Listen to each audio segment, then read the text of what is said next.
Bonjour et bienvenue dans cette capsule dans laquelle on va traverser la ceinture d'astéroïdes pour atterrir au niveau des planètes gazeuses ou aussi on peut les appeler planètes joviennes. Il s'agit de Jupiter, Saturne, Neptune et Uranus.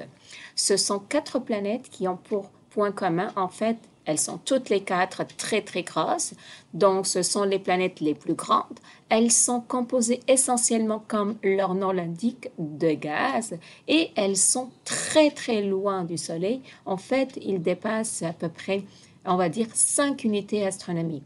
5 unités astronomiques, ça veut dire quoi? C'est une unité de mesure, je rappelle, qu'on utilise dans l'espace. Pourquoi? Parce que le kilomètre devient tellement petit que c'est insignifiant.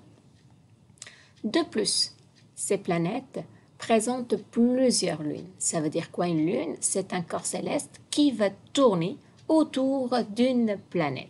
Commençons par énumérer les caractéristiques de la première planète. La planète la plus grosse dans le système solaire, c'est Jupiter. Les scientifiques pensent que le nom de Jupiter vient d'où? Parce que c'est la plus grosse, c'est la plus grande, c'est la planète qui est la première qui a été formée, donc elle porte le nom de Dieu de tous les dieux dans les anciens temps.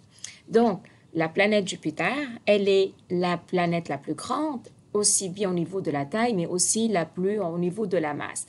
Sa masse, elle est 318 fois plus grande que celle de la Terre et elle présente une gravité 2,36 fois celle de la Terre. Cette force d'attraction va lui permettre d'avoir 32 satellites. Un satellite, c'est quoi?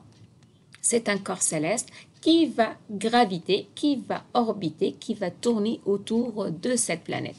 Parmi les planètes, on va retrouver en fait Europe, Callisto, Io et Ganymède.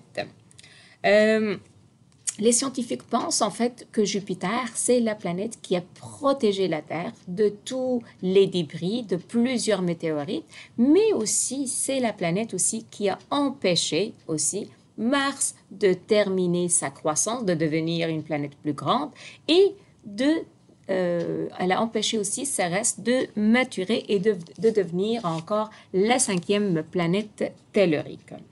De quoi elle est composée Jupiter? Jupiter, elle est composée essentiellement d'hydrogène et d'hélium et la couleur de sa surface, elle est associée à vraiment une couche de nuages. Mais ce qui caractérise Jupiter, c'est la présence d'ouragans. En fait, on note depuis un certain temps la présence d'un ouragan qui a la taille de la Terre. Donc, si on compare aux ouragans sur la Terre, lorsque ils sont très très forts, on parle de vitesses qui dépassent ou qui aux alentours de 600 km, ben, imagine l'ouragan qui se trouve sur Jupiter. Passons maintenant à la deuxième planète des planètes gazeuses. On va parler de Saturne. Saturne est la deuxième planète la plus grande dans le système solaire. En fait, c'est la planète qui présente des anneaux et ces anneaux ils sont visibles à partir de la Terre. D'où vient son nom? Ben, c'est comme elle se trouve après Jupiter, donc elle porte le nom de papa de Jupiter. Ces anneaux, en fait, on l'observe de la Terre, ils dérivent, selon les scientifiques, de la destruction d'une lune et cette lune a laissé des débris.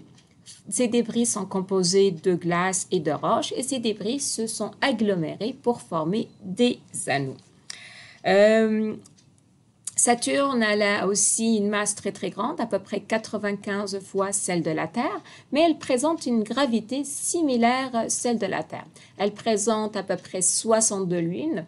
Parmi les lunes les plus connues, on parle de Titan, on parle de Rhea, etc. Saturne est une planète aussi jovienne, gazeuse. Elle est composée essentiellement aussi d'hélium et d'hydrogène, mais ce qui caractérise Saturne, c'est la présence de phénomènes météorologiques. Lorsqu'on parle de phénomènes météorologiques, c'est-à-dire on va parler de pluie, de pression, etc. Mais, fait intéressant, ben, sur Saturne, en fait, il pluie, on reçoit pas une pluie d'eau, mais une pluie de diamants. Et cette pluie de diamants, elle résulte de quoi? Elle résulte de ces conditions météorologiques accompagnées d'une pression impressionnante. Elle est 80 fois plus grande que celle de la Terre et cette pression très très grande va entraîner des réactions sur les atomes de carbone qui forment le méthane. Troisième planète, c'est Uranus. Uranus, c'est ce qu'on appelle aussi, c'est la planète, on va dire, plus ou moins bleue, et elle porte le nom de grand-père de Jupiter. On note la présence du méthane, et c'est le méthane qui va être responsable de cette couleur bleue. C'est la première planète qui a été observée avec le télescope. Elle contient principalement l'hydrogène et l'hélium, mais ce qui va le caractériser plus, c'est qu'on retrouve le méthane.